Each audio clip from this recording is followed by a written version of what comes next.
I first started working with polymer clay when I had just turned 13 years old. I quickly fell in love with the medium, and now as a self-taught sculptor with 10 years of experience, I want to share all of the information that I wish was available to me years ago.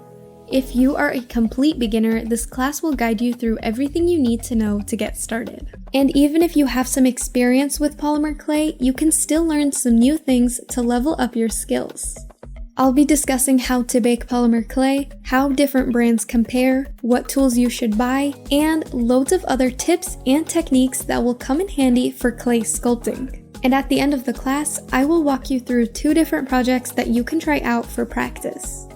If you're interested in purchasing clay supplies, all of the products that you'll hear me mention can easily be found through the About section of this course by following a single link.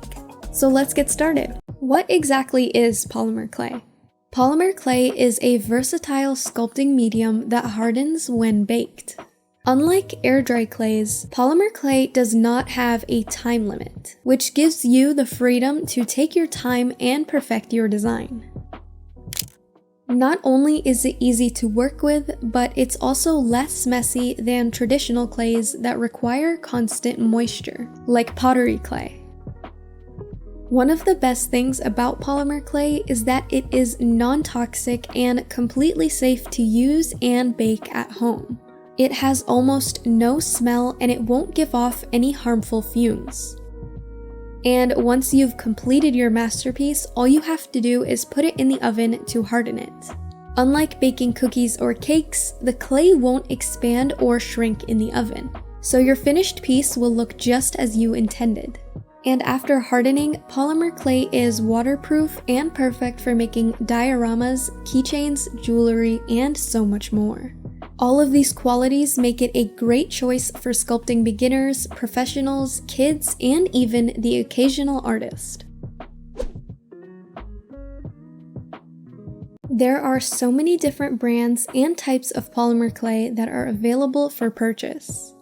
Some of the most popular among crafters and artists are Fimo Professional, Fimo Soft, Sculpey Primo, Sculpey 3, Kato, Cernit, and Cosclay. I know that's quite a few, so let's get into the differences between them.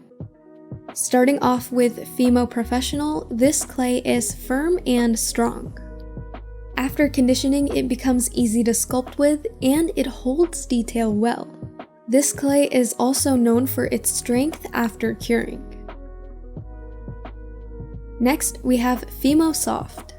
This clay is just like Fimo Professional, but like the name suggests, it is softer.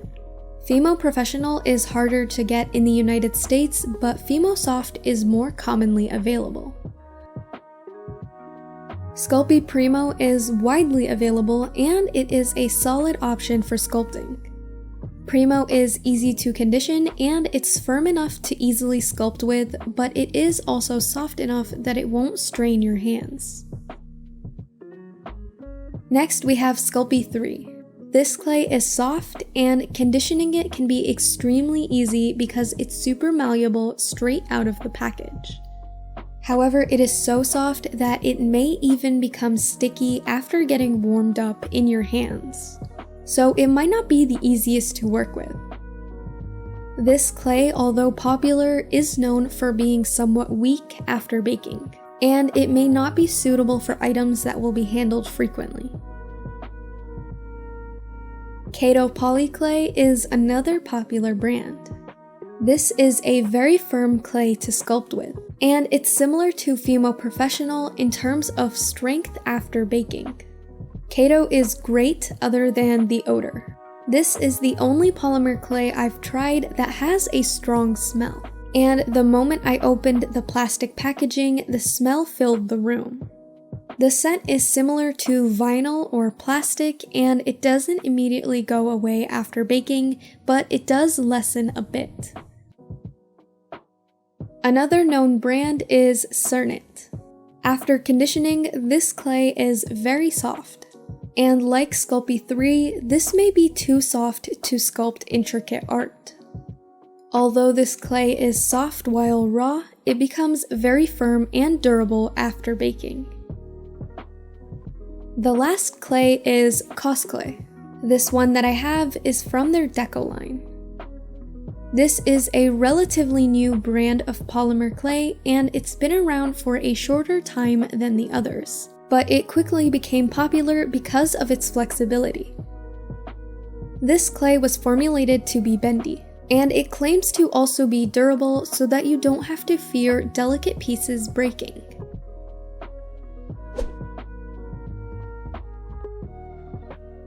I wanted to compare all the brands after baking. So I conditioned every one, then I cut 2 pieces from each type of clay so that I can conduct a strength test. One piece was rolled to a thickness of 1/4 inch, which is a commonly used measurement in polymer clay projects. The second pieces were rolled to less than 1 millimeter thick to test how fragile the clay becomes when rolled thinly.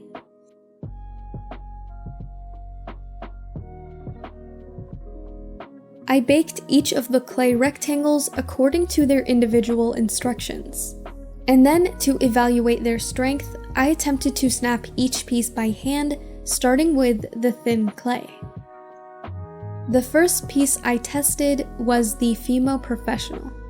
It felt decently sturdy in my hands, and after nearly folding it in half, I was able to get it to snap. Polymer clay isn't really meant to be rolled this thin, so I'm actually impressed because I expected it to break earlier.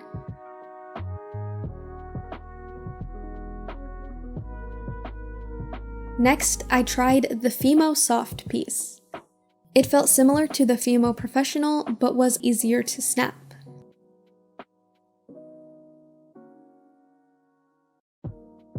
After that, I did Kato. This piece had resistance to it, and I had to apply more pressure than before to try and fold it in half. Once I did, the piece broke.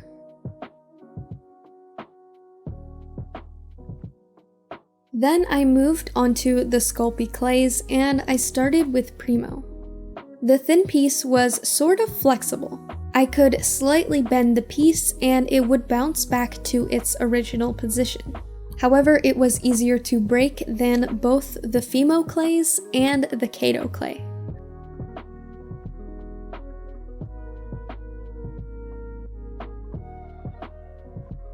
Next, I tried Sculpting 3. From experience with this clay, I expected it to break easily, but I was surprised that it broke before I even tried applying much pressure to it. I wanted to see if it had any flexibility like Primo did, and the corner immediately snapped off. Without much of an attempt, I was able to break the clay up into multiple little pieces. And even though this piece is fully baked, it is extremely brittle. Then I tested Cos Clay. As you would expect, this piece felt the most flexible out of all the brands. It was bending and twisting with almost no effort. It folded in half easily, however, when it did, the piece broke down the middle. And it happened so quietly and gently that I didn't even notice at first.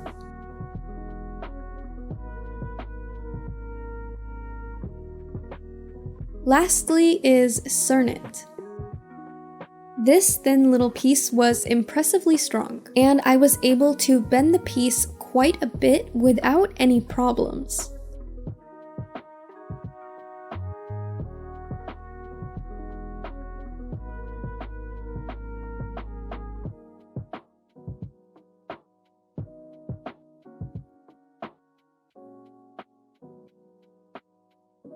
Eventually, the piece did tear, but it didn't break or snap like the others. Instead, it was more of a ripping. Overall, this piece performed the best out of all the thin pieces. Now for the thick pieces, we're going to go in the same order, starting with Fimo Professional. This block of clay felt really tough. I tried to snap it with all my might, but it wouldn't budge and I was not able to break it. I then tried the Fimo Soft. Again, this piece was pretty identical to the professional piece. The clay was really hard and I could not break it. Kato went the same. The piece felt tough and there was no way for me to break it with my hands alone. I then tried the Sculpting Primo piece. I could get it to bend slightly when I put a lot of pressure on it, but I could not get it to break. Other than being a tad more bendy than the previous clays, this piece also felt tough. Now for the Sculpting 3. Whoa. Again, I was expecting this clay to be weaker than all the others, but I wasn't sure if I would be able to damage it with just my hands. However, on my first try, I was able to break the clay in half. When it happened, it startled me because I couldn't feel the clay bending. Instead, it literally just snapped. Next, I moved onto the Koss clay. The closest thing I can compare the texture to is an eraser. A slab of Koss clay this thick isn't flexible per se, but it's got some bounce to it. The piece felt like it was holding up well, but after a few tries, I was able to break it in half.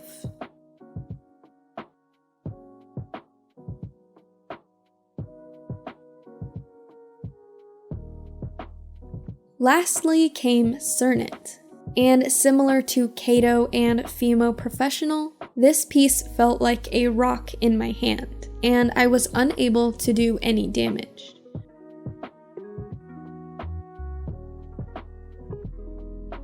Because I wasn't able to break most of the thick pieces, I decided to see how easily I could cut them with a blade, and I started with Fimo Professional. It was taking some time and I wasn't getting very far through the piece, even though I was applying as much pressure as I could. So I left it and I moved on to Fimo Soft. And I was able to cut into this much easier than Fimo Professional. Kato was similar to Professional, and although I was putting a lot of pressure on my knife, it just wasn't going through the piece all that much. Primo was fairly easy to cut through, at least in comparison to the others. It was slightly easier to slice than the Fimo Soft. Then I tested Cernit. The clay felt firm and I had to press really hard on the knife, but I was eventually able to cut through it. And the piece I cut broke off all at once, unlike the Fimo Soft and Primo, which also had little shavings or crumbly pieces. Based on my tests, here's how I would rank the clay brands in terms of overall strength after baking. Kato Poly Clay is in first place. In a very close second, I put Fimo Professional. Honestly, I might even say that Kato and Fimo Professional tie because they felt almost identical. In third place, I put Cernit. Fourth place goes to Fimo Soft. Fifth place goes to Sculpting Primo. Koss Clay comes in sixth place. And finally, in last place, I put Sculpting 3. When picking the brand you want to use, please keep in mind that I am intentionally breaking the clay in these tests. And just because I was able to eventually damage most brands doesn't mean that they won't hold up well when used as a charm.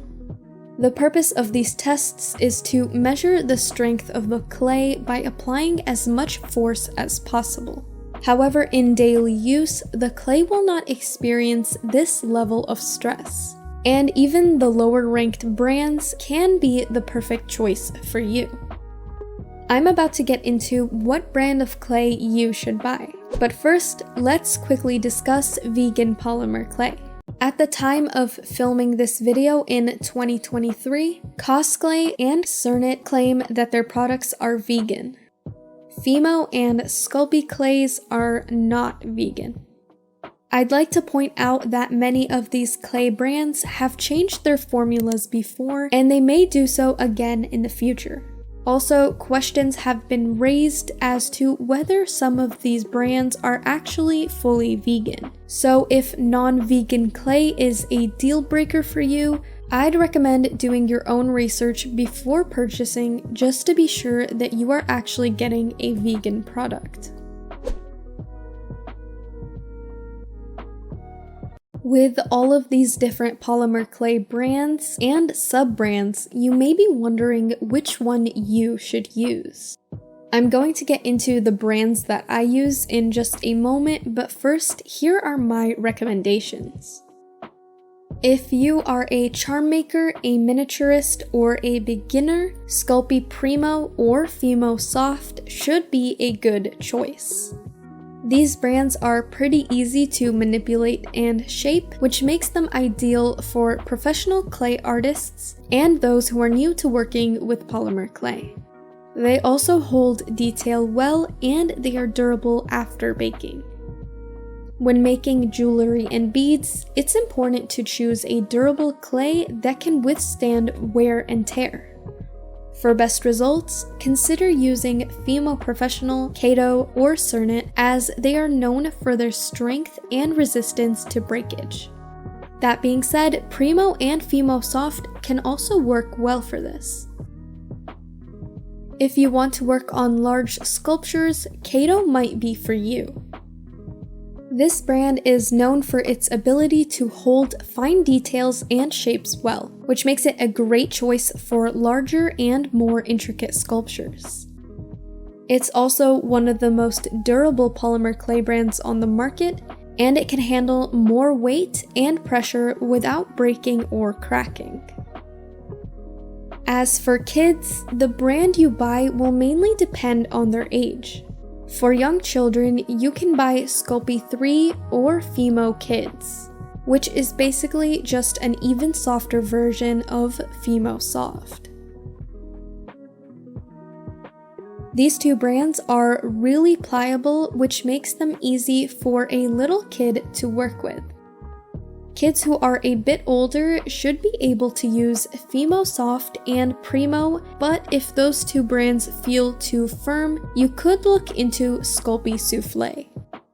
Sculpty Soufflé has a consistency that is in between Sculpty Primo and Sculpty 3. So it is softer than Primo, but it is much more durable after baking than Sculpty 3. Those are the brands that I feel will work the best for specific artists. But it is important to note that there are many brands of polymer clay available, and each one has its own unique qualities and characteristics. Ultimately, the best brand for you will depend on your personal preferences and the type of project you're working on. Everybody is going to have a different brand that they feel the most comfortable with, and the best way to figure out what works for you is to actually try out different brands. If you can, buy one block of polymer clay from each brand that you're intrigued by so that you can get a feel for each one. It can also be helpful to see firsthand how they compare once baked. As for my personal experience, I mainly create miniature food, and after testing out different brands of clay over the years, I found that Fimo Soft and Sculpty Primo work the best for me, and I use both on a daily basis. Almost every single piece I sculpt will be made out of one of these two brands. I also keep around a few different Sculpty 3 colors. And I have two main reasons for buying this clay. The first is that it comes in some really beautiful colors that Primo and Fimo don't have. And the second reason is that I prefer to use it when making fake frosting and icing. Because Sculpey 3 is so soft, it's so much easier and quicker to mix with liquid clay, so it saves me time and effort. The absolute minimum needed for polymer clay sculpting is polymer clay and an oven. You do not need tools and extra materials to start sculpting, but they can come in handy. Here are some basic materials and supplies that I use when I sculpt. The first is a craft knife. This is my most essential tool and I use it every time I work with clay. You can also get longer craft blades, which are helpful for cutting clay on a larger scale. Both of these blades can be very sharp, so you can always start out with a plastic knife if that makes you more comfortable. Needle tools are another thing that I use a lot. Needle tools can be used for a variety of tasks like poking holes in clay, attaching small details, and creating or carving designs. I mainly use them to create texture on my bread and cake charms by gently swirling the needle on the surface of the clay.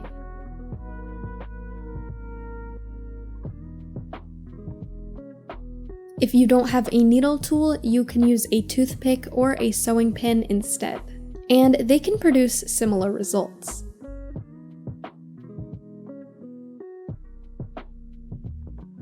Next is liquid polymer clay. Just like the name states, this product is a liquid version of clay, and it needs to be baked to cure. This material can be used on its own, but it is more commonly used in conjunction with polymer clay.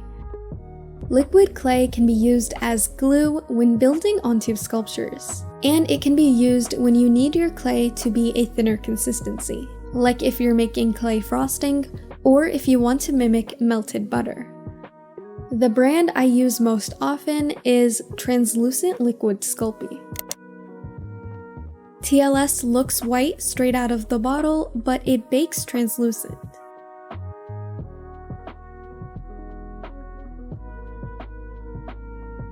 Most brands sell clear or translucent liquid clay, and that is the color that I find to be the most helpful, but liquid clay is also sold in different colors.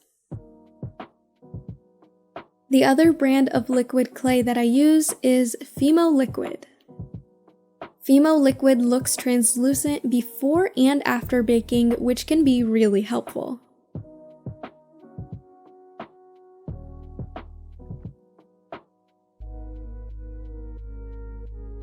However, it can be difficult to find, and if you live in the United States, you probably won't be able to find it in craft stores.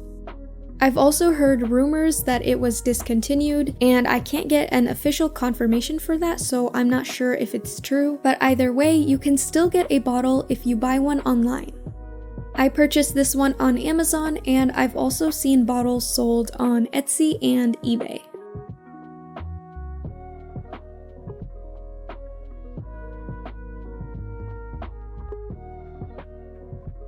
Another common tool is a clay roller or an acrylic roller. These work just like rolling pins, but smaller. It's extremely straightforward and you know how these work, but it's an important tool for me to mention. And you can also use them when conditioning your clay before sculpting. These are the tools and materials that I consider basic no matter what kind of sculpting you plan to do. But additional materials can be helpful, so here are some extra tools and supplies. The first is chalk pastels. Chalk pastels can be brushed onto clay for a pop of color, and my favorite thing to do with them is give miniature food a baked look. To brush these onto clay, I use a paintbrush, or I'll use this inexpensive eyeshadow brush that I have. If you don't have chalk pastels, eyeshadow is a good alternative. Just make sure not to waste any expensive makeup on this. There are many different things that you can use to create quick texture. A paintbrush with hard bristles or even a new clean toothbrush can be used to create slightly bumpy texture.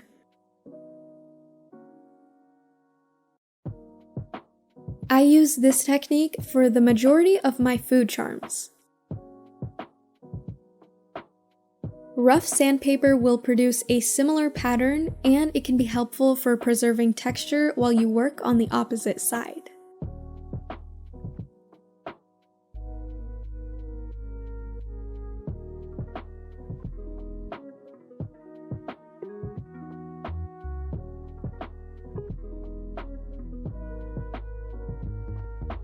Another great way to create texture is to take a piece of aluminum foil and compress it into a ball. Then roll this ball over your clay. To me, this texture imitates natural imperfections on food, and I like using it for things like clay cookies and pizza. These are dotting tools. They come in different sizes and they can serve many purposes. I like to use them to create holes, texture, and fine, smooth detailing.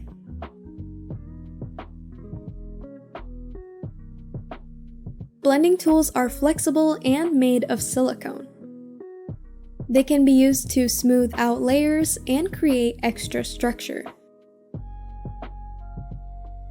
Another tool that helps me out a ton is my pasta machine. Pasta machines can be used to flatten and condition clay. They have multiple thickness settings, and you can count on them to quickly and uniformly flatten your clay. This is a regular pasta machine, but I took the fenders off of it because my clay kept getting caught on them, and it's also much easier to clean this way.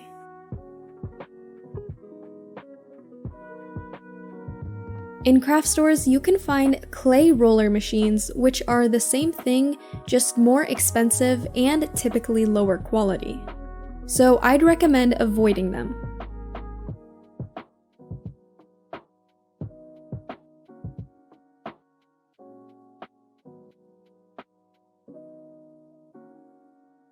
And lastly, you can get clay cutters, cookie cutters, and frosting tips.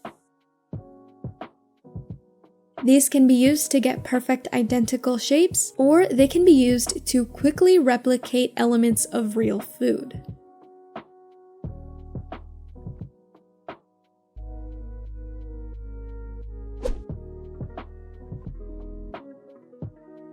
All of that information can be a bit overwhelming, so if you can't decide what type of clay and supplies to get, here's what I recommend. Starting with clay, I'd recommend getting a sampler pack. Most clay brands sell them and they aren't too pricey, plus you get to try out a bunch of colors. This way you don't have to buy a ton of individual blocks of clay, and you aren't getting so much that you have to be committed to the brand you're trying.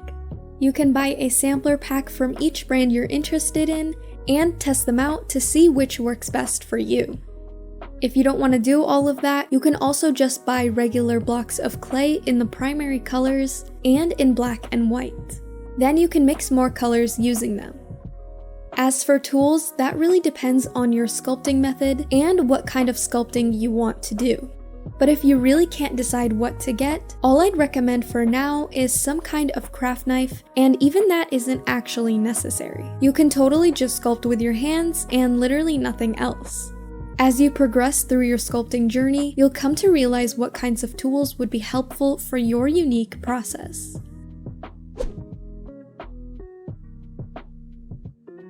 Polymer clay can stick to some materials, so you don't want to sculpt on just any surface.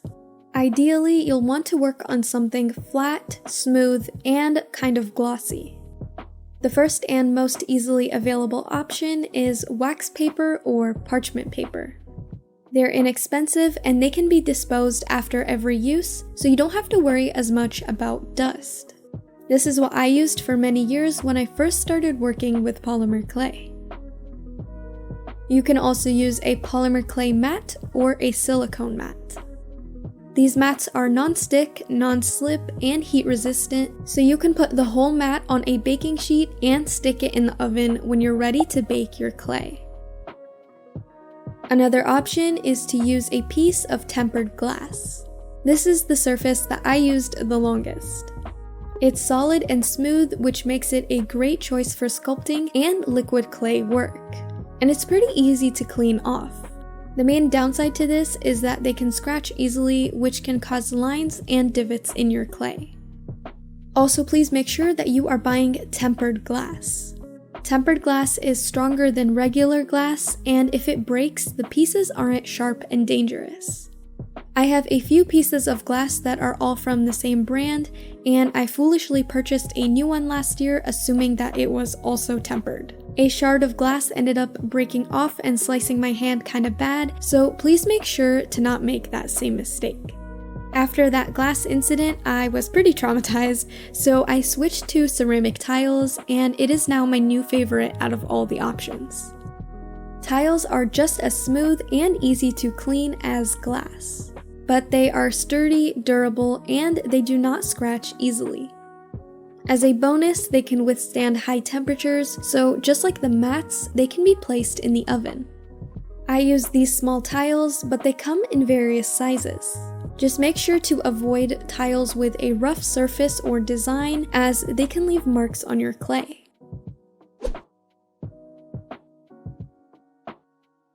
There are many places where you can buy polymer clay and supplies. The first and most common place to find clay is in craft stores.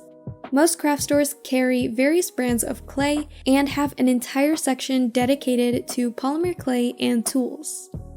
Michael's and Joann Fabrics are two craft stores that I can always find polymer clay in. You can also get supplies online through sites like Amazon and Etsy, or directly through manufacturers' websites such as Sculpting, though not all brands sell on their own website.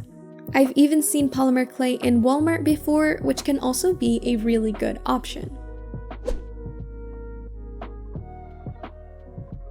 Some clay brands are softer out of the package than others, but regardless, all polymer clay needs to be conditioned before use. Simply put, conditioning is basically kneading and warming up the clay so that it becomes more pliable and ready for use. Polymer clay is essentially a mixture of PVC particles and a liquid plasticizer. Conditioning helps to mix these ingredients more evenly and create a consistent texture. Conditioning also removes air bubbles. Polymer clay can sometimes contain air bubbles and you can't always see them. If you don't condition the clay, these air bubbles can create uneven textures or cause the clay to crack during baking. To condition polymer clay, flatten it out, then fold it in half and flatten again. You can use only your hands for this, or you can also use a roller to make the job easier.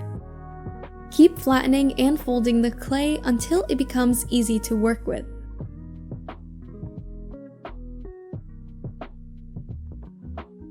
You can also roll it out into a snake and squish it around in between your fingers until it softens. A pasta machine can also be used to condition clay. This is especially helpful if you're working with large amounts of clay or if conditioning puts too much strain on your hands. To condition clay with a pasta machine, start by using your hands or a roller to flatten your clay to about 1/4 inch in thickness. Then roll the flattened clay through the widest setting on your pasta machine. Fold the clay in half and place it through the pasta machine again with the folded edge going in first. Doing this will help prevent any additional air bubbles. Repeat this step a few more times until the clay becomes softer. If you'd like, you can also gradually reduce the width of the rollers on the pasta machine and put the clay through each setting several times. Keep rolling and folding the clay until it becomes smooth and elastic.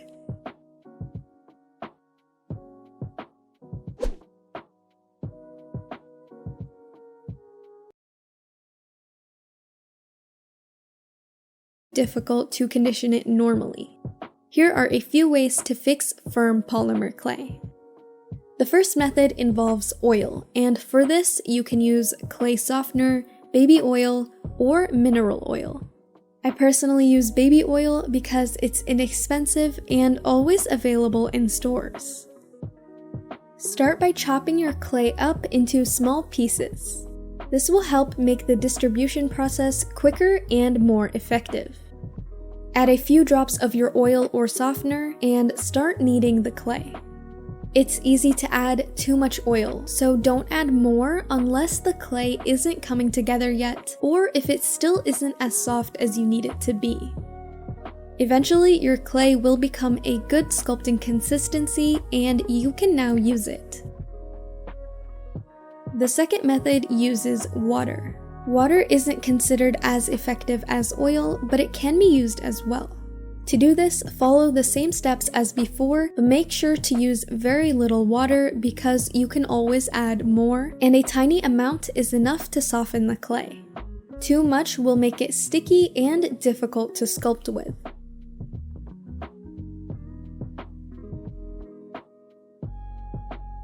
And the last method uses liquid clay. Follow the exact same steps here as well.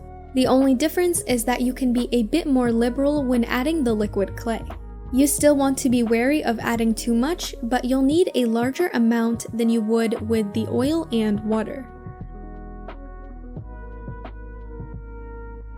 When softening firm clay, your hands may get really messy, especially if you're working with a substantial amount of clay like I am here. I highly recommend wearing disposable gloves for this because it can be difficult to wash this off your hands.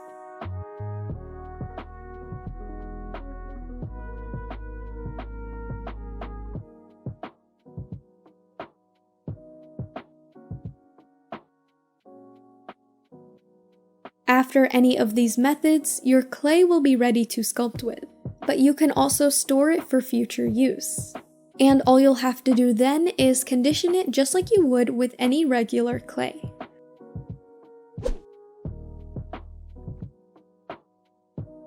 Just like crumbly clay, if your clay is too soft, sculpting can be challenging. Here are a few things you can do to firm it up. The first thing you can do is stick your clay in the fridge or freezer for a few minutes. Cooling the clay down will make it much easier to work with. However, this is a short-term solution, and the clay will warm up in your hands and become soft again fairly quick. If you want a long-term solution, you can leach your clay. Leaching is a process that extracts excess plasticizers or oils from the clay. To do this, take 2 pieces of printer paper and sandwich the clay in between them. Make sure to use white printer paper for this, as the ink from lined paper and colored paper can transfer onto your clay. Roll it out as flat as you can, then leave the clay to sit for a few hours, or preferably overnight. You can even place something heavy, like a book, on top of it to make the process go by quicker. A bunch of those extra liquids will soak into the paper, and your clay will be much easier to work with.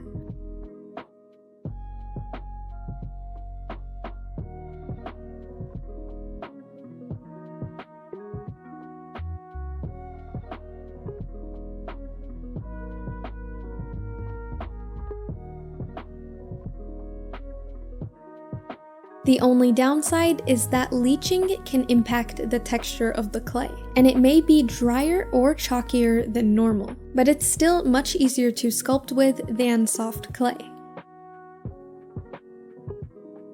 Lastly, you can combine your soft clay with some stiffer clay. If you want the color to remain the same, use translucent clay for this. The firmer translucent clay will help the texture become easier to work with.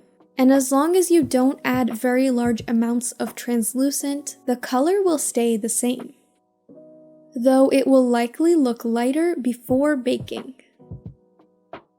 Add as much translucent clay as needed to achieve your desired consistency, but avoid adding more than your main soft clay.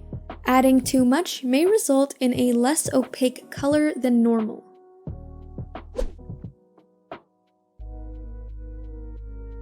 Polymer clay is available in all sorts of colors, but you can always just buy white clay and mix your own. Here are a few ways to do that. One way you can color clay is with chalk pastels. Oil pastels and chalk pastels often get confused and they react differently with clay, so make sure you're using chalk. Now, there are two methods you can use to color clay with chalk pastels. The first is to shave your pastels down into a powder and combine it with your clay.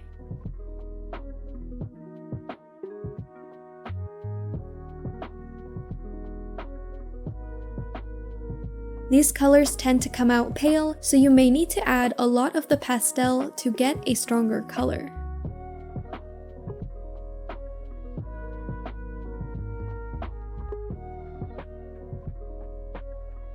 The biggest advantage to this method is that afterwards, you can sculpt with the clay like normal.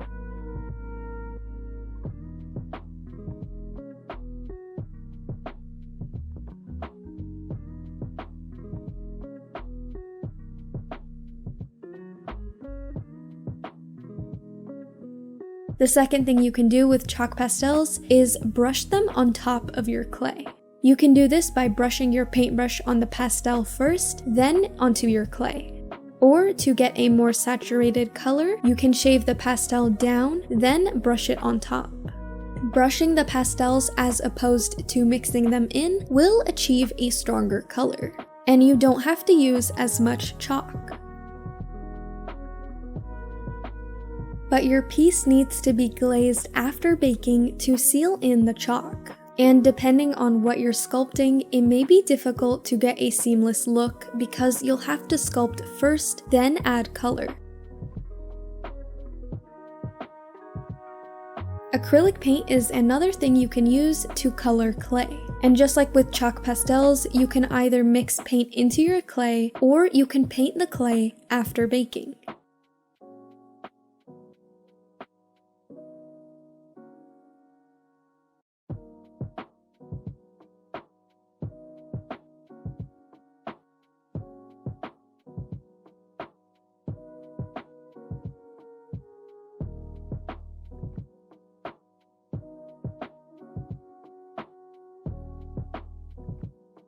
Mixing paint can work well, but it can possibly create air bubbles that you likely won't notice until after the clay bakes. And you can see how lumpy my piece looks out of the oven. That being said, this won't always happen, and extra conditioning could help prevent this. When it comes to painting your clay after baking, you'll likely need a few coats to achieve a spotless color.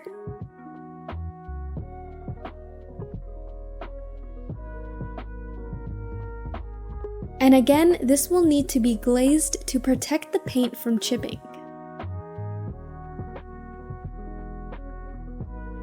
And lastly, you can add color to your clay with alcohol inks.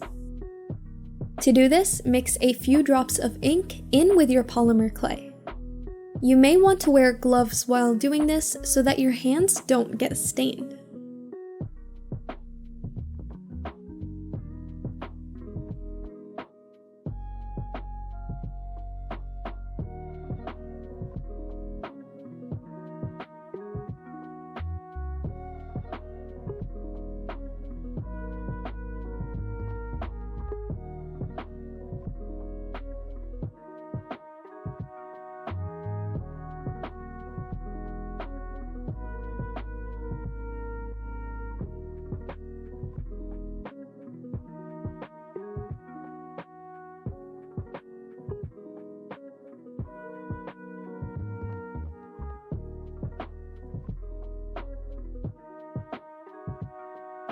Just for comparison, here's how all of the different methods look together.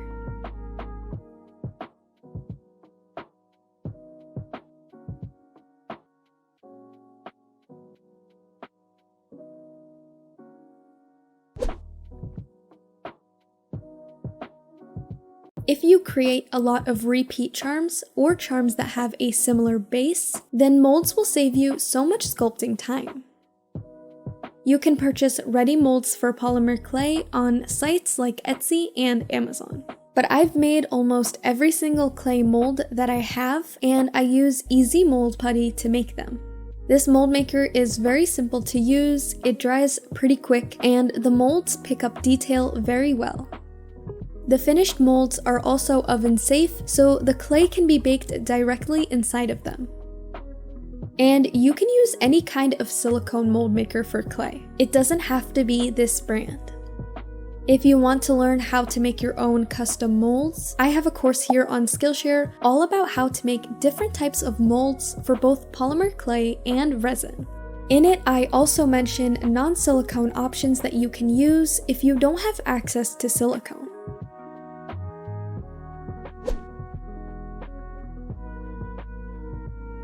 Dust is inevitable and it can be a serious problem when sculpting. But here are some ways to minimize its impact. Firstly, you can prevent dust by washing your hands before you start sculpting. And it also helps to keep a bottle of hand sanitizer near so that you can make sure your hands are as clean as possible while working. Especially if you're alternating between colors or projects. Make sure that your work surface and tools are all clean as well by wiping them down.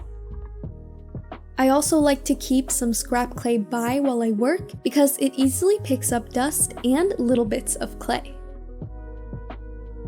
Another thing you can do is get an air purifier and have that near your surface. Air purifiers filter the air and they can minimize a lot of that pesky dust. Even while following all of these tips, some dust may still get into your clay. If it does, the easiest way to remove it from your unbaked clay is to take a Q-tip and dip it in a little bit of rubbing alcohol or acetone. Then rub this over the dust on your clay. This will also help remove any fingerprints. Ideally, you want to do this before you add any texture or shading because the alcohol can remove that stuff. I know this may sound dangerous because alcohol is flammable and the clay will eventually go in the oven. But don't worry, this is completely safe and it will not start a fire. You don't want to be drowning your clay in rubbing alcohol. Instead, you just want to use enough to get the imperfections out of your piece. Within a few seconds or minutes, the alcohol will evaporate, and your clay won't look wet or shiny. At this point, it's safe to put in the oven.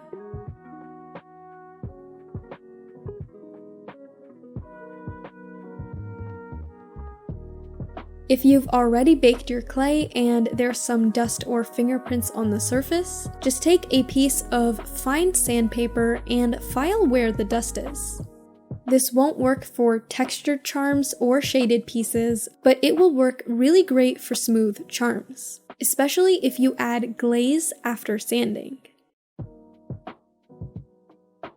Instead of glazing, you can also go over a sanded charm with polishing paper. Polishing paper works similar to sandpaper, only finer. To polish the clay, start with the most coarse paper and gradually work your way up to the finer grits. Work in circular motions and keep light pressure so that you don't damage the clay surface. Once you've gone through every grit, your clay will have a beautiful polished finish, and it will feel super smooth.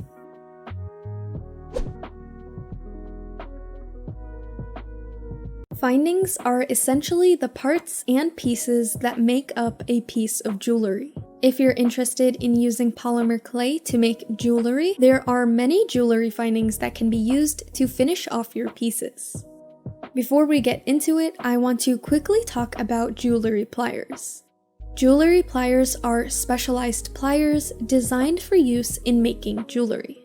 These will be vital for cutting and putting together different findings.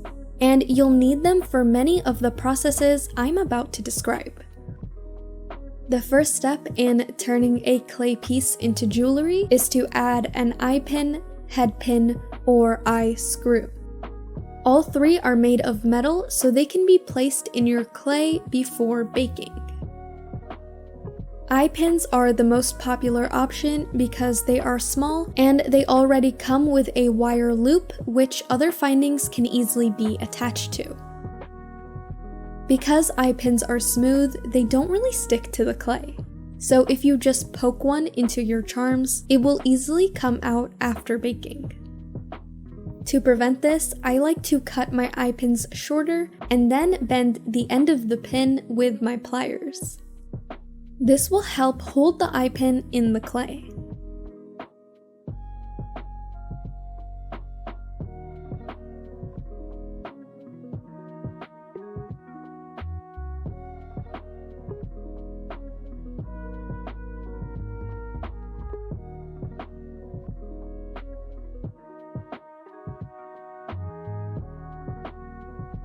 As an extra step, once the eye pin is in your sculpture, you can place some clay on the inside of the loop, right where it touches your sculpture. Or if you're making something with liquid clay, like clay frosting, you can use some of it to fill that tiny gap. Doing this will help add extra structure. Head pins, on the other hand, have a flat metal edge on one side. This secures the pin to the clay. However, it means that you have to create your own loop on the other end, both to fully hold the pin in place on your charm and so that it can be connected to other findings. You'll want to poke the head pin through the clay before baking, but don't bend it until it has baked.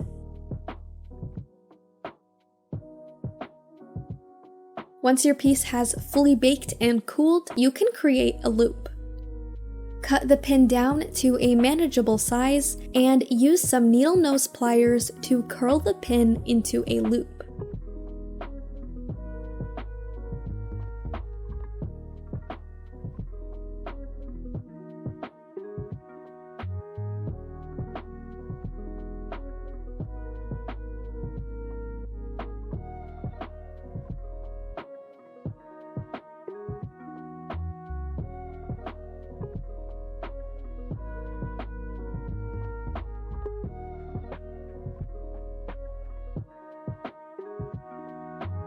The third option is to use an eye screw. Eye screws are a bit thicker than eye pins and head pins, and their loop is usually a bit larger. They're pretty straightforward to use. All you have to do is screw it into the clay before baking.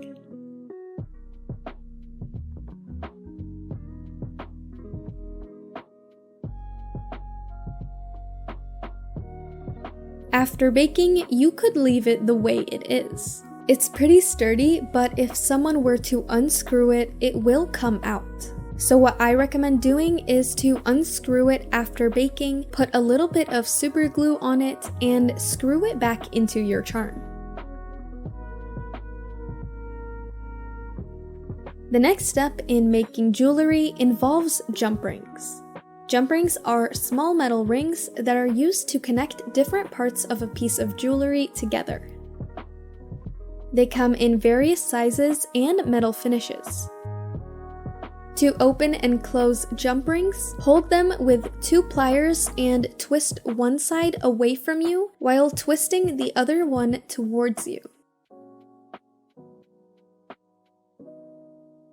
You can use your jump ring to attach your charm to anything you want, but I do want to point out another helpful finding I love to use alongside jump rings, and that is lobster clasps. Attaching a clay piece to a lobster clasp can make it super easy to clip the charm onto keychains, necklaces, and even earrings.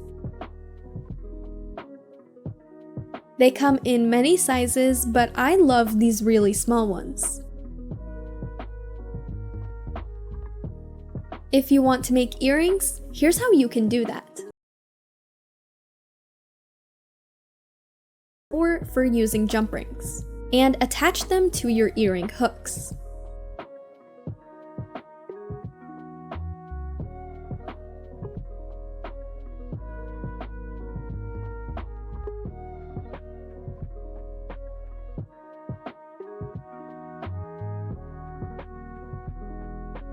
As for stud earrings, you can buy earring posts in different sizes depending on the size of your clay piece. Because the metal is smooth, we need to prep the earrings before we can attach our clay.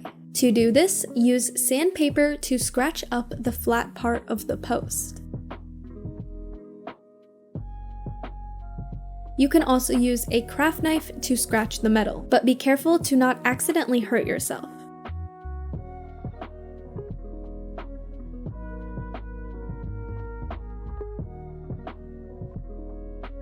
Now we're going to work on the clay portion. Make sure your piece is baked and completely finished before you start this step. Using your knife, gently score a few lines on the back of your clay piece. This is the side that will be attached to the earring.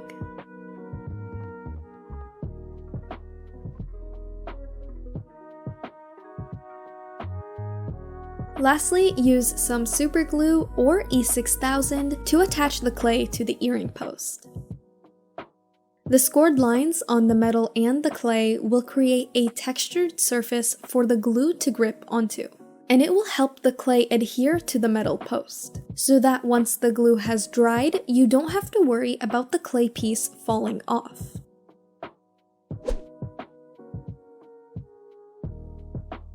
Once you finish sculpting, you'll want to harden your piece. Let's talk about what to bake clay on, temperatures and times, and what to bake polymer clay in. You can bake your clay on any sort of oven-safe dish, sheet, or tin. Some popular options include baking pans, ceramic tiles, and clay baking cushions. Though you may want to make your decision based on the look you're going for, as the side of your clay that touches the pan will look different depending on what it's baked on. So clay can be placed directly on the baking pans, but it tends to stick, and you'll get a much better result if you line the pan with aluminum foil or parchment paper. If you use parchment paper, the parts of the clay that touch the paper will bake with no obvious distinctions. As you can see, the back of this piece looks just like the front, which wasn't touching the paper. However, when using aluminum foil, the side of the clay that touches the foil during baking will have a shiny finish. Similar to aluminum foil, clay that touches a ceramic surface while baking will be smooth and shiny.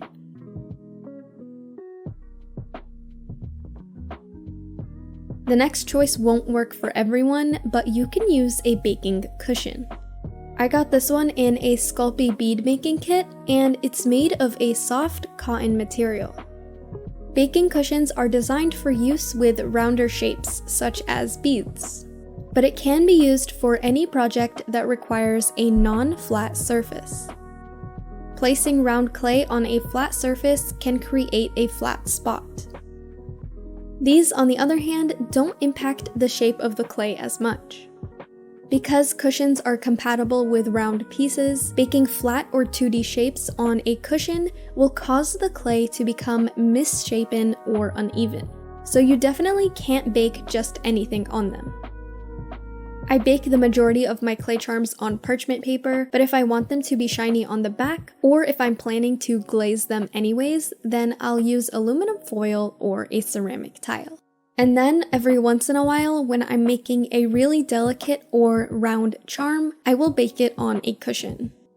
Now, let's discuss temperatures and times. All clay brands will have their baking times and temperatures written on the package.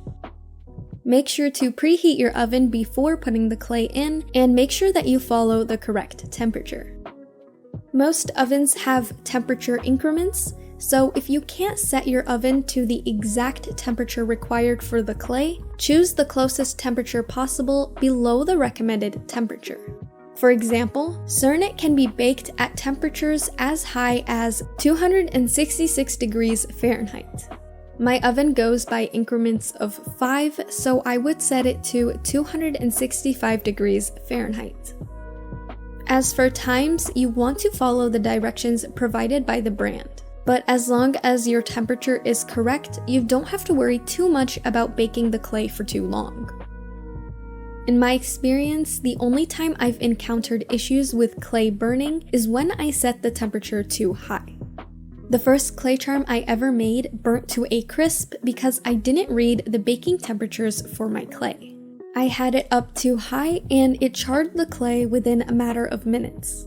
Even a couple of degrees higher will discolor your clay. These are 2 pieces made with Fimo clay.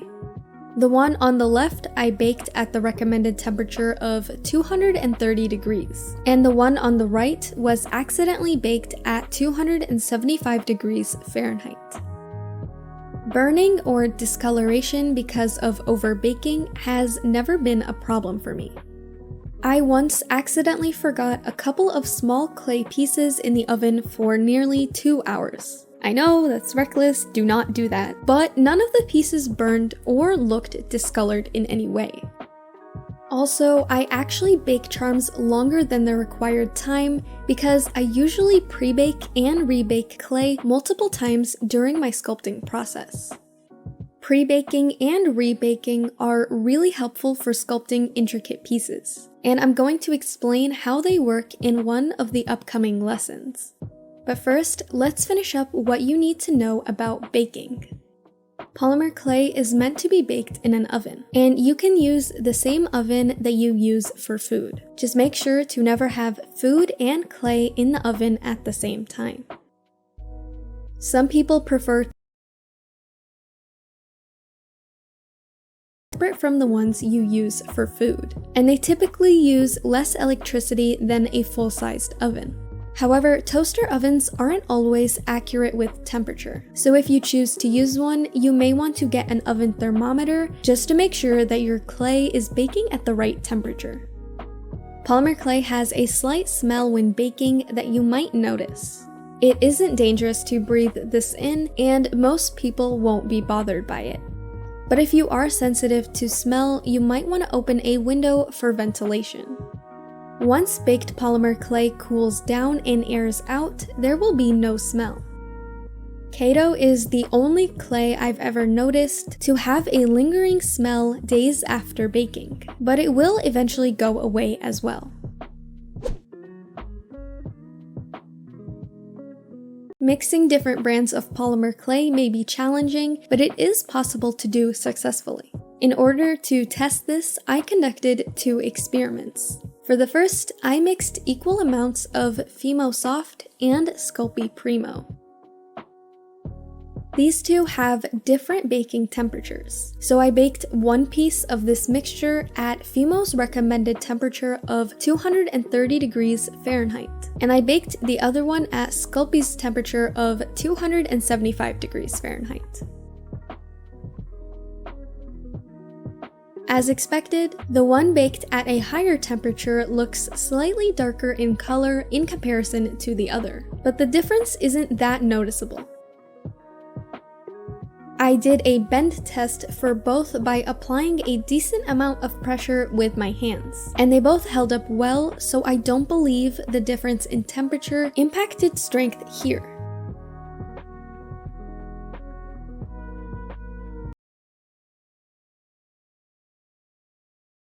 Bake at the same temperature.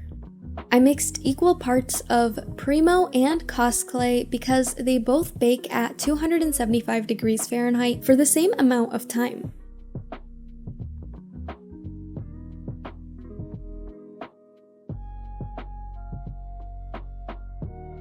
After baking, I tested the structural integrity of the piece just like I did before. The piece had some flexibility to it, probably from the Cos clay, but that didn't last long and the piece ended up breaking very easily. Cos clay isn't as strong as Primo, and combining them didn't make for a sturdy clay. So just because 2 brands bake at the same temperatures and times doesn't mean mixing them will necessarily be a good idea. Overall, I would say that it's fine to mix 2 brands together as long as one isn't significantly weaker than the other. If you aren't worried about a slight change in color, then choose a temperature that is in the middle of the recommended baking temperatures for both brands. If you don't want the color to be altered, then follow the lower baking temperature.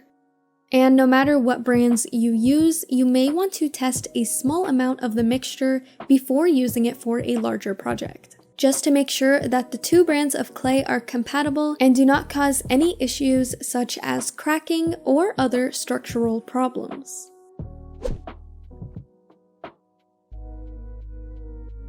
Because polymer clay doesn't really burn, you have the option to pre-bake and rebake while you work. Pre-baking is when you bake your clay for a short period of time so that it isn't workable anymore but still not baked all the way through. The clay will be hard enough that you can hold it, and this way you can build onto it without having to worry about smushing or destroying anything that you've already sculpted. Rebaking is when you bake the clay again after it has already been baked. And you can do this as many times as you need, so long as you bake the clay at its recommended temperature. I pre-bake and rebake pretty much every time I sculpt because it makes the process so much easier, especially if I'm layering and creating texture. When using an oven, pre-baking times will depend on the size of your pieces. Most of my charms are pretty small, and the biggest I make are about 1 inch in length, and I pre-bake and rebake everything that size or smaller for 10 to 15 minutes. You can also semi-bake your clay with a heat gun so that you don't have to keep turning your oven on and off. If you've never heard of a heat gun, you can think of it as a really hot hairdryer.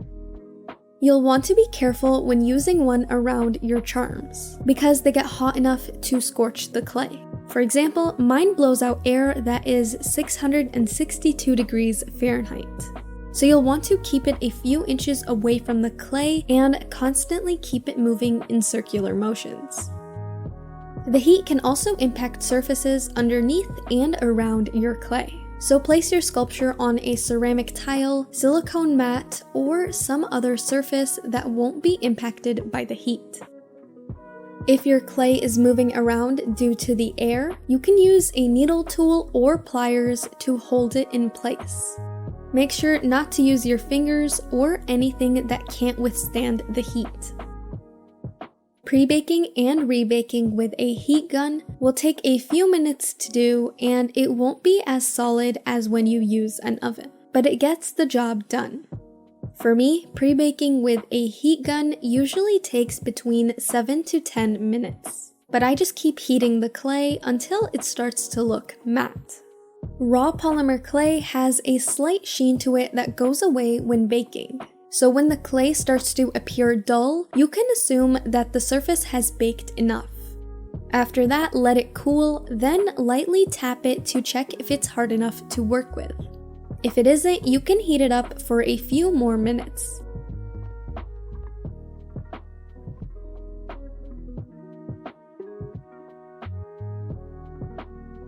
Once you've finished working on your sculpture, you can ignore any time it has already spent in the oven and bake it following the official directions listed on your clay.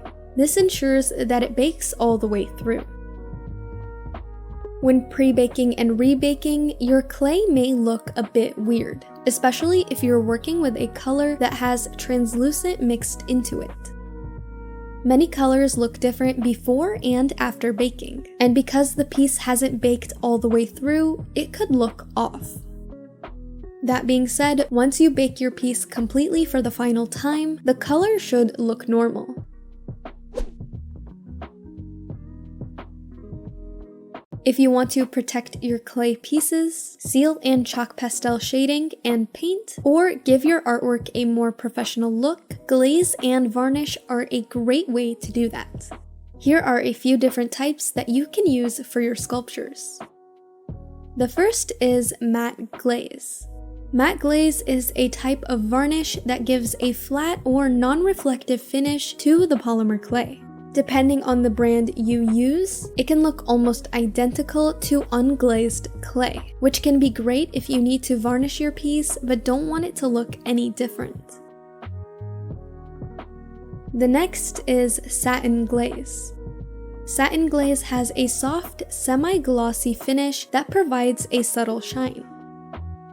This is my favorite kind of glaze to use for food charms because it helps give them some life without looking too much like plastic.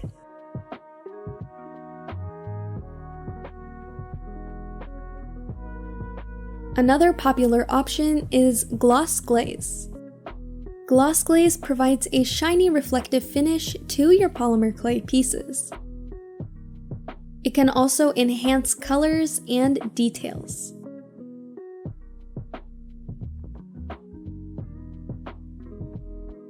The next choice is UV resin. UV resin is a type of resin that hardens when exposed to UV light. It's a popular choice for sealing and protecting polymer clay jewelry, as it creates a clear, durable coating that's resistant to scratches and drops. It's perfect for when you want a glossy coating that will also provide a lot of protection.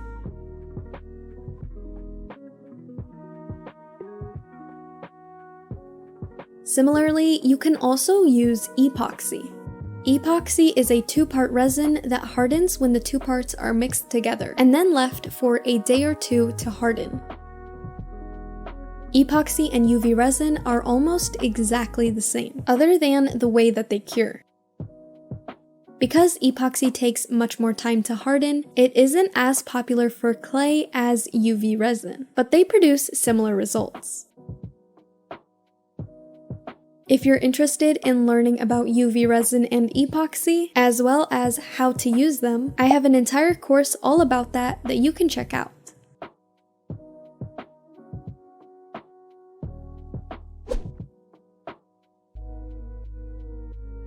Storing polymer clay properly is important to prevent it from getting dirty or becoming too hard.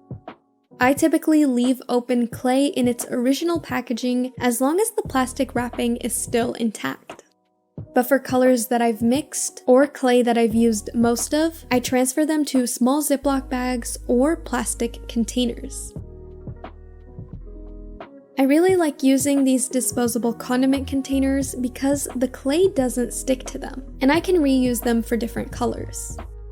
If you live in a dry climate, you may notice that your polymer clay dries out easily. To prevent this from happening, it's a good idea to store your clay in an airtight container, such as a Tupperware. This will help to retain the moisture and keep the clay pliable. Even if you don't live somewhere dry, storing your clay in an airtight container can be a good precaution to take. Also, if you have young children or pets, make sure that your clay is stored away and that you don't have it lying around. Polymer clay is non-toxic, but if ingested, it may cause an upset stomach and it can be a choking hazard. When working with polymer clay, it's common to end up with leftover scraps that are too small to use on their own. These scraps can be frustrating to work with, but don't throw them away. Instead, every time you end up with scraps, store them in a plastic bag because there are several things you can use them for. As mentioned earlier, you can use these scraps to keep your hands and work surface free from dust, but you can also use it to get bits of clay off your hands when you're working with different colors. Another thing I love to do is use scrap clay to make the original pieces for my custom molds. Because I only use these pieces to make molds, they don't need to be visually appealing. And using scrap clay for your molds means that you don't have to worry about wasting your good clay in case the mold making process goes wrong. Plus, you save your high quality clay for the final product.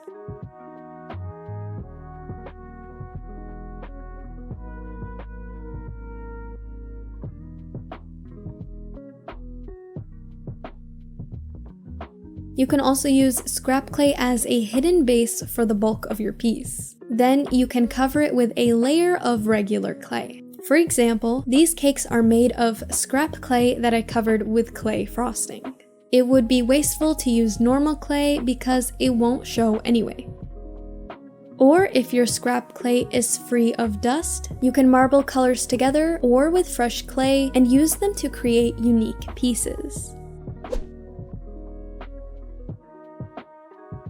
It might take some time to discover your own personal art style. And if you're completely new to polymer clay sculpting, it's normal to feel overwhelmed and unsure where to start.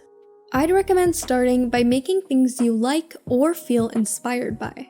This can be animals, food, characters, literally anything you want. It can take time to get comfortable and confident with polymer clay, and you'll enjoy the process much more if you like what you're sculpting. You can also get all sorts of ideas by looking at polymer clay sculptures made by others. You can find these through Google Images and social media, but in my opinion, the best place to find inspiration is Pinterest.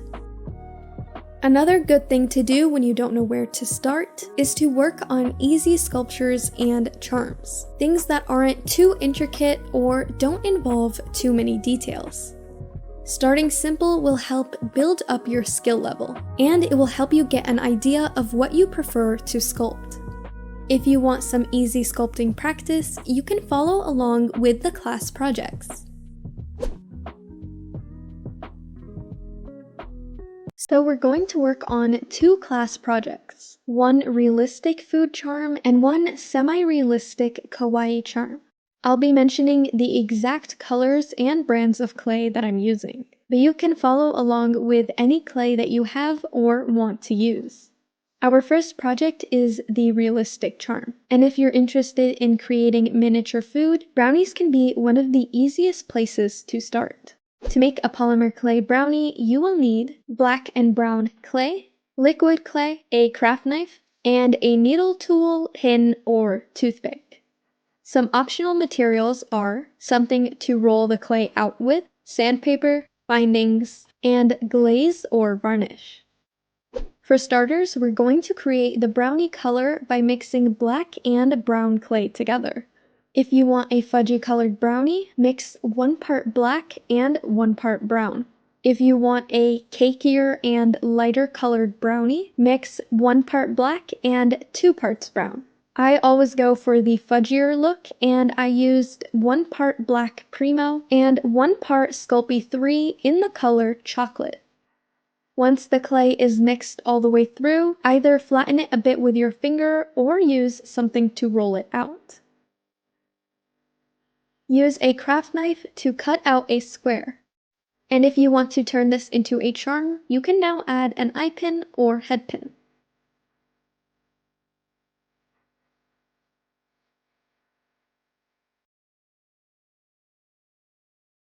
We are now going to start adding texture. So if you have some sandpaper, you can place your clay on top of it. This will help add texture to the bottom of the brownie. If you don't have sandpaper or just don't want to texture the bottom, you can skip this step. With a needle tool, lightly touch the surface of the clay in circular motions. This will give the clay a crumbly appearance, and you want to do this on every side.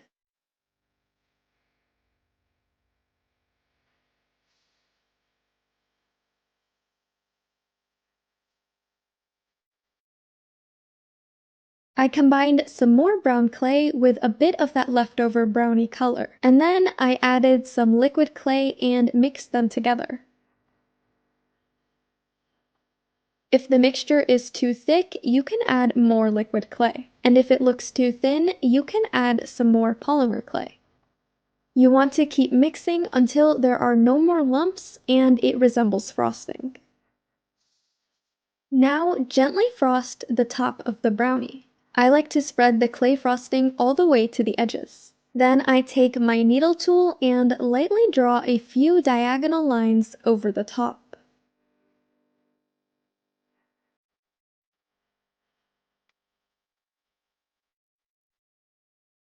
If you used sandpaper, now is the time to remove it from the bottom of the brownie. You can carefully bend the sandpaper, and this will help the clay come off easier. Now bake your clay according to the instructions on its packaging. I baked mine at 275 degrees for half an hour. After it had fully cooled down, I used satin glaze to coat the brownie and the frosting. This step is solely for looks, so you can use any glaze you want or no glaze at all.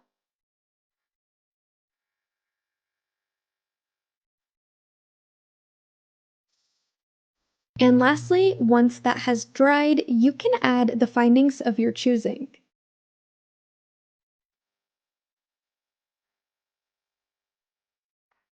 And now your charm is ready to be used.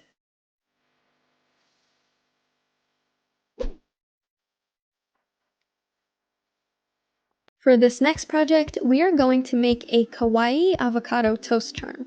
Kawaii is a Japanese word that basically means cute, and these charms usually have faces on them. I like to add some realistic elements to my kawaii charms, but most people don't, so if you'd like a softer look, you can skip the texturing steps. And if you don't want to make a kawaii charm, you can still follow along by skipping the face altogether. For this project, you will need white, yellow, green, and black clay, chalk pastels, liquid clay, and a paintbrush.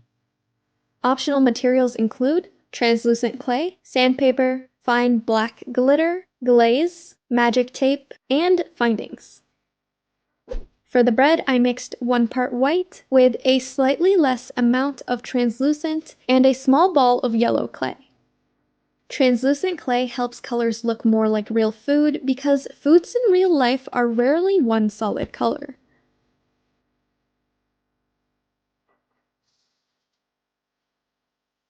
Flatten and shape the clay into a piece of bread.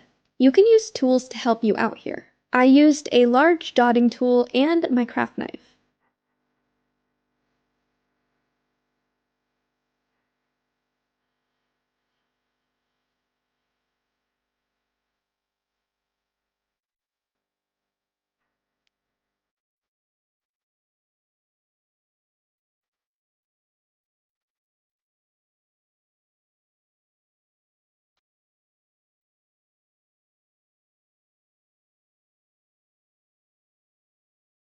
Next, cover each side of the bread with a piece of magic tape. The magic tape helps protect the clay from getting colored while we shade the outside edges to make the crust.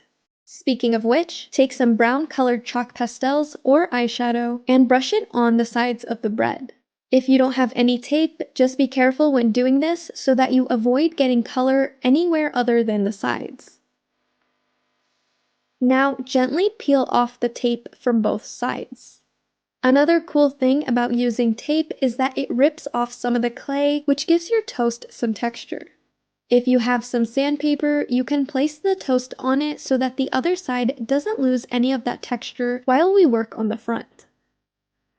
Now press a dotting tool into the clay to create holes for the eyes. And if you want to turn this into a charm later, use a needle tool to make a hole at the top.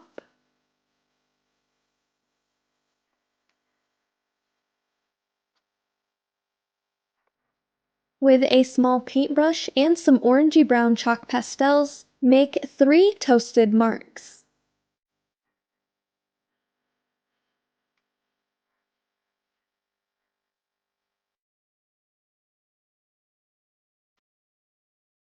You can now pre-bake the toast, and doing so will make it easier to build on it. I used a heat gun to do this, and it took around 5 minutes for the piece to become solid enough that I can touch it without altering the shape. With a small amount of satin glaze, I covered the toast marks and the crust. You usually want to leave glazing as the last step in your sculpting process, but sometimes I will glaze a shaded piece halfway through my process so that the chalk doesn't move around and mess up my charm. As long as your glaze is water-based, it is safe to put a glazed charm in the oven later.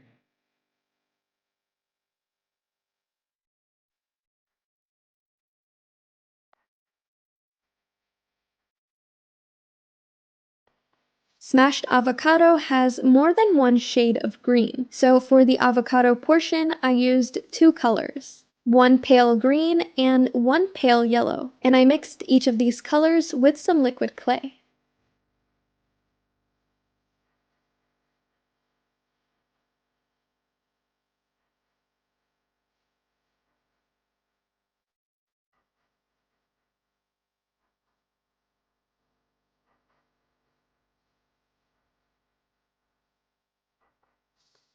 Then I layered the two colors on top of the toast.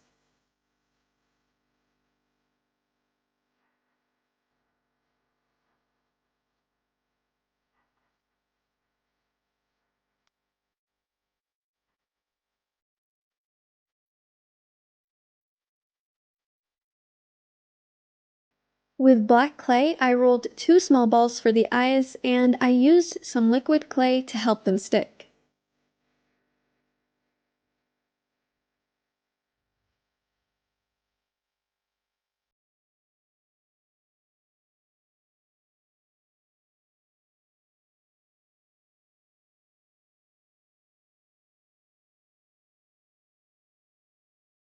With that same black clay, roll out a very thin snake of clay, and cut a small piece to use for a smile. Add a small amount of liquid clay to the bread so that the mouth has something to stick to. Then attach the smile. I like to form the smile before placing it on the clay. Then afterwards, I make adjustments.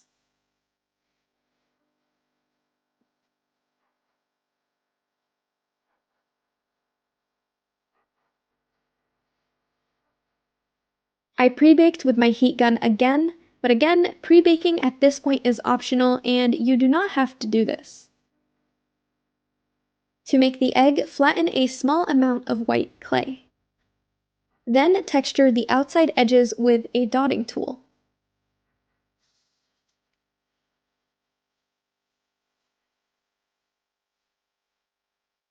And use a dotting tool to make a hole for the yolk. You can also poke the inside a bit to make the whites look more realistic. Once you've done that, take some yellow clay for the yolk and place it in the hole we made earlier. Shave down some brown and golden brown pastels. We're going to use these to give the egg a fried color. Most people take a paintbrush and brush the chalk pastel onto the edges. And you can do that if you like. But what I do is I add a little bit of liquid clay to each. Then after mixing, I gently add bits of the mixture to the edges of the clay. I feel like this helps give a strong color without ruining any of the texture.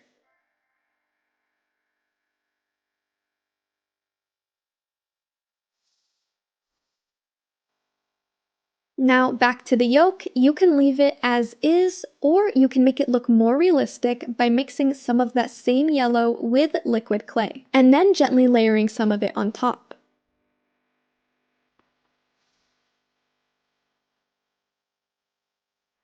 I then took some translucent liquid clay and put a thin layer over the white of the egg, being careful not to touch the yellow. And you can use fine black glitter for cracked pepper.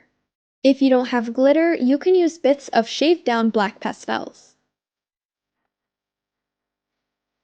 Use liquid clay as glue and attach the egg to the avocado layer.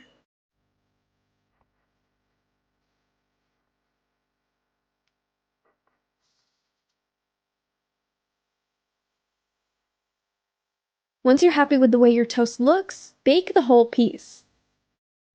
When the clay has cooled, you can glaze it. I used Sculpting satin glaze.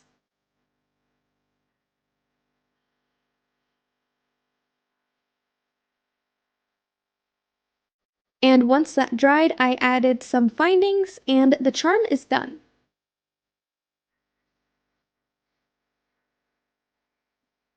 I really hope you learned some valuable information that you can apply when sculpting. Just like anything else, polymer clay is a process and practice makes progress. The more you work on your skill, the better you'll get. So don't get discouraged if your first clay sculptures don't look perfect yet.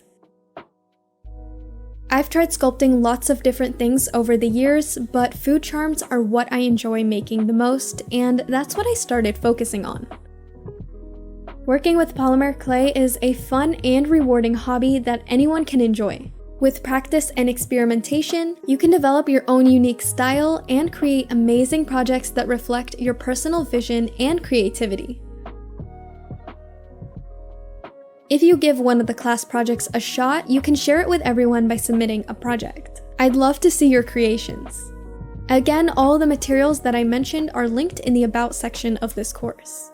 And if you have any questions that were left unanswered, feel free to ask away in the Discussions tab, and I'll do my best to answer them. If you'd like, you can also check out my YouTube channel and my other social media accounts. Thanks for making it all the way to the end, and I hope you enjoyed!